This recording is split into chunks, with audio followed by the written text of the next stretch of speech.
Hello दोस्त, नमस्ते, प्रणाम। आप लोग कैसे हैं? उम्मीद करती हूँ अच्छे होंगे, मस्त होंगे। हम आपके सामने एक छोटा सा गाना गाने जा रही हूँ। हमारे गाना को सुनकर बताइए कमेंट में कैसा है कैसा नहीं। और हमारे चैनल को सपोर्ट कीजिए और चैनल को सब्सक्राइब कीजिए, लाइक कीजिए, शेयर कीजिए।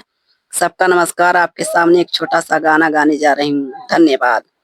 सुनकर हमारे गाना को बताइए। के तुआन हमें कली दर दर जावा के तुआन लागे।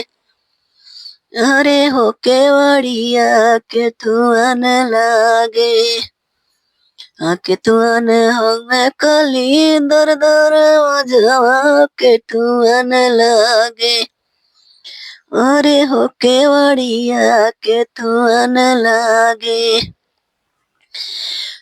सोनवन के हमें मोरे दर दर वजवा रूपवन लागे। अरे हो केवड़िया रूपवन लागे। सोनवन के हमें मोरे दर दर वजवा रूपवन लागे। अरे हो केवड़िया रूपवन लागे।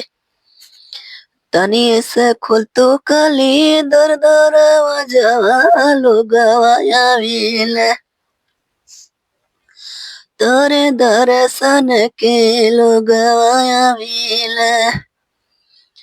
तनी से खोल तू दुर्गा दर दर वजवा लोग आवेला।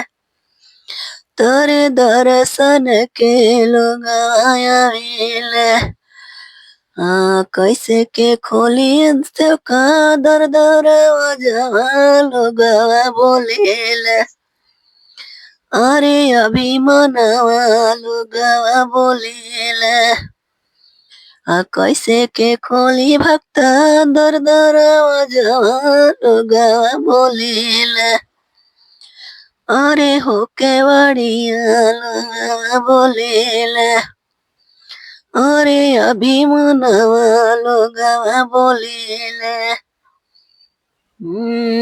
अरे अभी मनवा लोगवा बोलेला।